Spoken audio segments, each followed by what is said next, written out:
Ako nagmamadali na umuwi galing po ng Iloilo sapagkat nais ko rin pong hindi palampasin ang okasyon ito sapagkat alam ko po ito ay napaka-mahalaga. Hindi lamang po sa akin kundi po sa Redeemed Christian Church of Christ Ministry dito po sa San Mateo, Rizal. Na-delay po yung aming flight ng 30 minutes at habang kami po ay papalipad sa ere, nagtataka po kami, meron pong humuhugong nakakaiba doon po sa engine ng aeroplano. At habang nagkakaroon po ng kakaibang tunog ang engine, tinitingnan ko po yung katabi ko, magkaganon po yung kamay at nananalangin. Sabi ko, Lord, sa biyaya mo, darating po ako ng San Mateo. At ito nga po ang nangyari sa katotohanan. At ang pamagat po, alam ninyo, maliwanag pa sa sikat ng araw sa biyaya mo. At sinabi po ng aklat po ng Efeso chapter 2 verse 8, very clear, maliwanag po doon sa biyaya mo ng Panginoon, maliligtas lamang ang tao sa pamamagitan ng pananampalataya. Ano po? At hindi ito sa pamamagitan ng anumang uri ng gawa upang ang sinuman ay magmapuri sa kanya pong harapan. Ang mundo po ay punong-puno po ng dalawang bagay. Una po, punong-puno po ito ng kasalanan. At pangalawa, punong-puno po ito ng iba't ibang uri ng relihiyon. Kasama po kami doon. Hindi sa pag-alib ng sino man sa aming iglesia ang garantiya po ng kaligtasan. Dalawa pong bagay ang makikita nyo po dito. Ang una po yung negative side at ang isa po yung positive side. Ang negative side po ay nagsisikap po ang tao na gumawa. Sa pamamagitan ng kanyang gawa, nais niya na siya ay magkaroon ng kaligtasan sa Diyos. Kaya po napakamaraming relihiyon ang tunay na nagsisikap na abutin ang mga tao at sa kanila pong paniniwala o paniniwala na nakararami kapag kami umanib sa relihiyon, sigurado na kami ay magkakaroon ng kaligtasan. Hindi po yung totoo. Ang pangalawa po ay sa pamamagitan po ng pananalig. Ito po yung positive side. Kung kayo po ay magtitiwala sa Panginoon na tunay na siya ang kikilanlin yung Diyos ng inyong buhay at tatagapi siya bilang sariling tagapagligtas, iisa po ang katiyakan na sinasabi ng Biblia. Na sa pamamagitan lamang ng iisang pangalan na ibinigay sa silong ng langit ng Diyos, maliligtas ang tao. At ito ay sa pamamagitan ng kanyang bugtong na anak. Walang iba kundi ang ating Panginoong Jesucristo. So nakita po natin ang dalawang uri. Una, negatibo sa pamamagitan ng paggawa ng mabuti, pagtulong at iba't ibang bagay, bagamat yun po ay bahagi, subalit ang lahat pong yun ay hindi po sapat upang makamtan po natin ang pagpapatawad ng Diyos. Pangalawa, ipinakita po dito sa pamamagitan ng pananalig na kung kayo po'y magtitiwala, sigurado po at tiyak ang kaligtasan. Ang nais kong ikalawang bigyan ng pansin po yung daan ng kaligtasan. Ang pangalawa po ay the wonder of salvation. Yan po, sa biyaya mo. So, ibig sabihin, hindi mo pinagpagalan, hindi mo pinagtrabahuhan, hindi sa pamamagitan ng iyong pagsisikap, kaya ka maliligtas. Dahil lamang po sa biyaya na bigay ng Diyos. Ang biyaya pong ito ay nagmula sa kaibuturan ng puso ng Panginoon. Gayon na lamang ang pag-ibig ng Diyos sa sanlibutan. Ibinigay niya ang kanyang tugtong na anak upang ang sino mang sumampalataya ay hindi mapapahamak, kundi magkakaroon ng kaligtasan. So ang lahat ng bagay ay magiging posible sa Diyos at tunay na aari kang anak ng Panginoon kung magdidesisyon ka sa iyong buhay, nakikilanlin mo si Jesus bilang sarili mong tagapagligtas. Nais ko pong magwakas sa isang katotohanan na patotoo sa aking buhay at ito po'y iugnay ko sa taong dinalo po namin sa Iloilo City. Nung ako po ay nagsasaka at magsasaka, sabi sa akin ng pastor ko, may tawag ako sa Panginoon. Sabi, sino ako? Para gamitin ng Diyos, para maghayag sa inyo. Itim, sunog ang balat, payak. Sabi ko, Lord, may maniniwala kaya sa akin. Subalit ang sabi ng Panginoon, gagamitin kita. Hindi ka na ngayon magtatanim ng anumang uri ng buto sa lupa, kundi ang itatanim mo ay ang salita ng Diyos na magbibigay ng kaligtasan sa tao.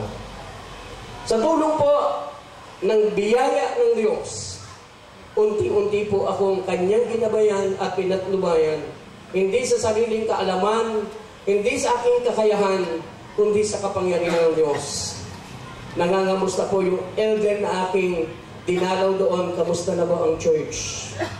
At ang isang kahangahanang ginawa ng Diyos sa kanyang testimony na kanyang anak na panganay na nagtapos ng doktor na destino sa Lanao del Norte na teritoryo ng MNLF, sabi ng kanyang anak sa kanya, tatay, ito po ang tawag ng Diyos sa akin na maglingkod sa remote area na ang hawak ng tao ay sandata ng pakikibaka. Pupunta po ako doon. Ang tugon ng kanyang mga magulang, anak, manalangin ka, magtiwala ka sa Diyos, at hindi ka maaano. At doon niya po tinapos ang kanyang master's degree habang siya po'y naglilingkod sa mga taong hindi kailanman maaaring takutin ng anumang bagay kundi sa pag-ibig ng Diyos na namutawi sa isang doktor na ito. Iniligtas po siya at natapos ang kanyang thesis. Siya po ay number 1. Siya po ang cum laude at ang kanyang thesis na ginawa ang naging number 1 sa 36 na doktor na itinalaga ng Department of Health sa iba't ibang kategorya. Iisang bagay na hanggang ngayon dala-dala ng pamilya ito na sa biyaya ng Diyos, walang bagay na imposible. Ito ang iiwan ko sa inyo ngayong gabing ito. Kung ano man ang dala niyong pasanin, kung may takot, may pag-aalinlangan, kung nais nyo magkaroon ng kapayapaan, iisa ang tiyak na kay Jesus ang tunay na biyaya. Jesus at the center of it all.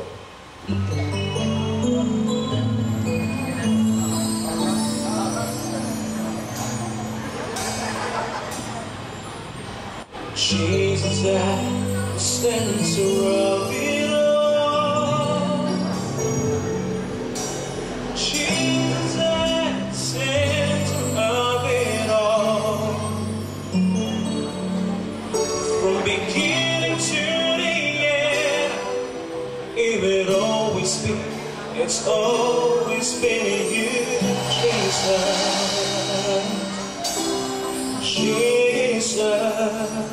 Listen, Jesus at the center of it all. Jesus at the center of it all. From beginning to the end, it will always be, it's always been you, Jesus. Jesus, nothing else matters. Nothing in this world will do. Jesus, you're the center. Jesus, you're the center. And everything revolves around you. Jesus, you.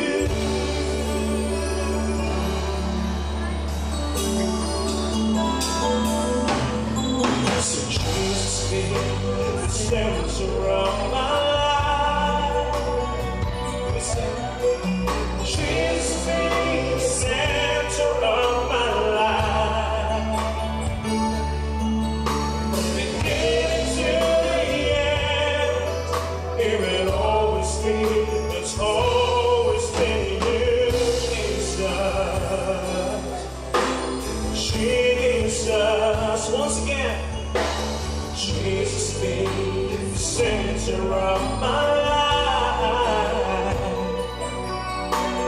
Jesus be the center of my life. It's true. From beginning to the end, it will always be. It's always been you, Jesus. Jesus, nothing else matters. Nothing in this world will do. We sing, Jesus, you're the center. Jesus, you're the center. And everything revolves around you. Jesus, you. From my heart to the heavens, Jesus be the center. It's all about you. Yes, it's all about you. From my heart to the heavens, Jesus be the center. It's all about you. Yes, it's all about you. From my heart to the heavens, say, Jesus be the center. All about you. Yes, it's all about you. From my heart to the heavens, Jesus be the center. It's all about you. All about say, from my heart to the heavens, Jesus be the center. It's all about you. From my heart to the heavens, Jesus be the center. All about you. Yes, it's all about my heart. From my heart to the heavens, Jesus be the center. It's all about you. Yes, it's all about you. So Jesus be the center of your church. Jesus be the center of your church. Every knee will bow, and every tongue shall confess you, Jesus. Jesus, once again. Oh, Jesus. Oh, sing to you, Lord.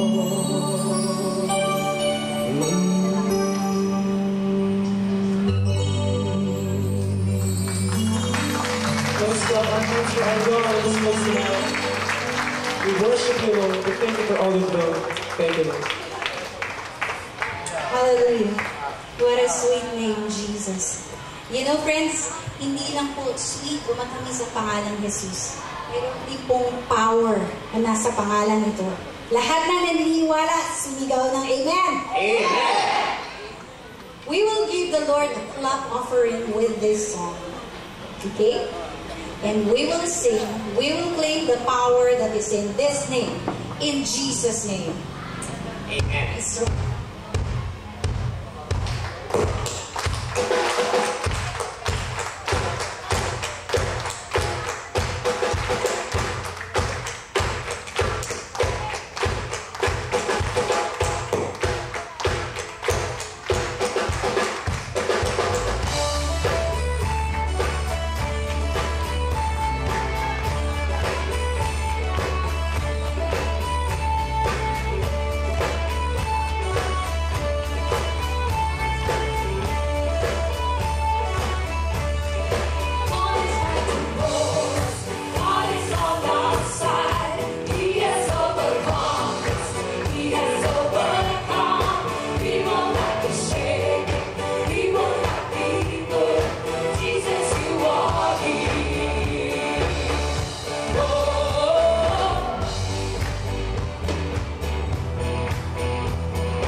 po namin aawitin ay Oceans Boulevard. Naalala ko po yung verse na Luke 8, verse 24 na si Jesus po, nagising po siya at in-stock niya po yung radio store saka yung radio waves. So, alam ko marami po talagang challenges na nangyayari sa ating buhay. Tama po ba? Ito po yun. At minsan po nagiging overwhelmed tayo, nagiging powerless tayo, naisip natin na walang hope. Pero hindi dapat, di ba? Dapat meron tayong hope at meron tayong faith. Kaya, naway pagtuloy-tulayan po natin ang kantang ito at love song. If the heart is full cold, hang on love will unfold. As you open my eyes to the world of your hand, when I'm blooding my way, there your spirit will reign. As you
As great things I have done.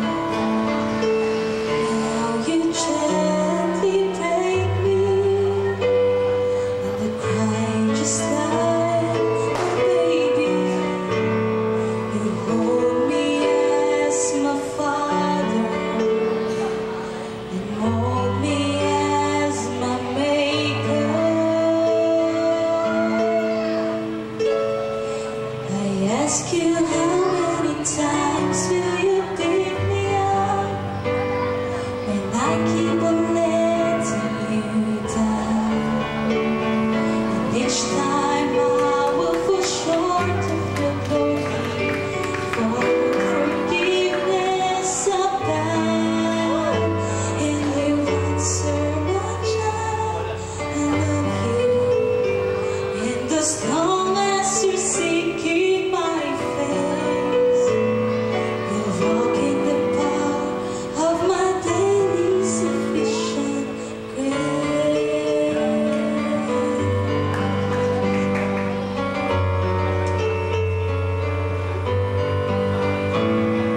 Times I may be and feel a bit discouraged, knowing that somewhere they do a better job. And who am I to serve you when I know I don't deserve you? And that's the part that burns in my heart and keeps me hanging on.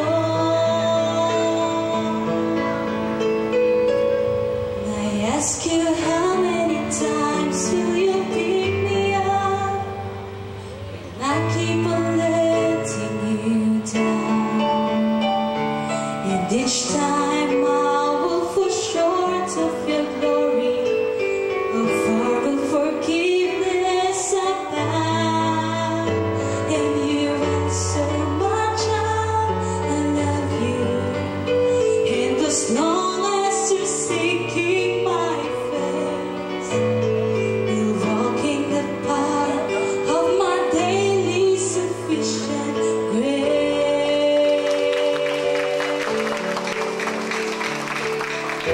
You are so patient with me, Lord.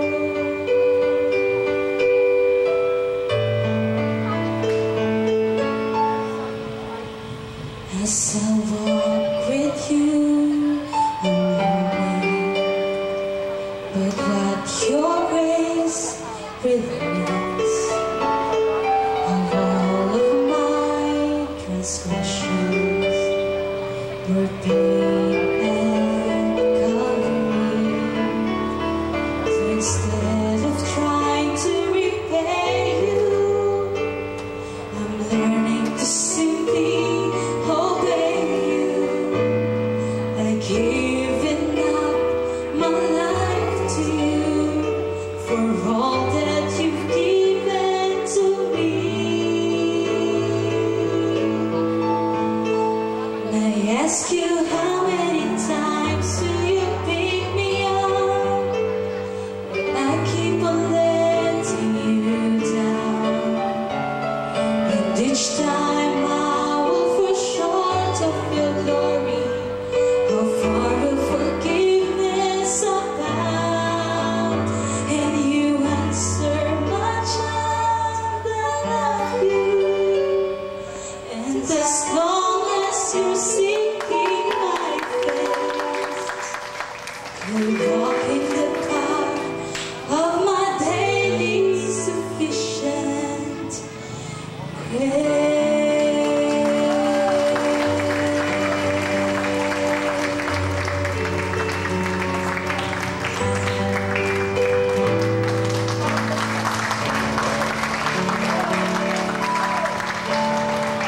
Amen! Yan, ito na ulit kami.